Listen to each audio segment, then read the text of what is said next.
fear Allah subhanahu wa ta'ala while you are seeking knowledge. Allah subhanahu wa ta'ala says, "O you who have believed, if you fear Allah, He will grant you a criterion and will remove from you your misdeeds and forgive you." Consistency in learning knowledge. Okay?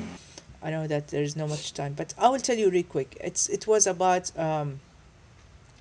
that Imam Ahmad one time, he was the owner of the house, and Imam Shafi'i, he was another Imam. He came and he slept over at the house of Imam Ahmad. And Imam Ahmad was watching Imam Shafi'i all the time, and he saw him going to sleep, and then he woke up and he did not make wudu. He just stood up for the prayer and started praying. And he said, Imam Ahmad, he said, Imam Shafi'i, I saw you standing up for the prayer, but you did not make wudu. He said, because I've been awake all night, thinking about one of the knowledge, like one of the questions of knowledge. So this is how consistent he was. They were talking about something, and then he, instead of going to sleep, he was actually thinking about it and studying it in his mind, and he did not sleep, and he did not break his wudu, so he stood up for the prayer. And this is how great the imams used to be long time ago. Like, they used to stay up at night and seeking knowledge and so on. But we have to be very consistent always in learning knowledge. Come every time to the class. Don't be missing classes.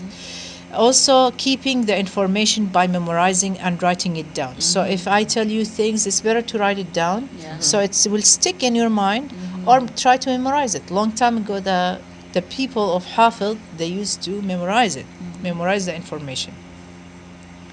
Also, following the scholar and keep them close to you. Stay with one teacher at a time.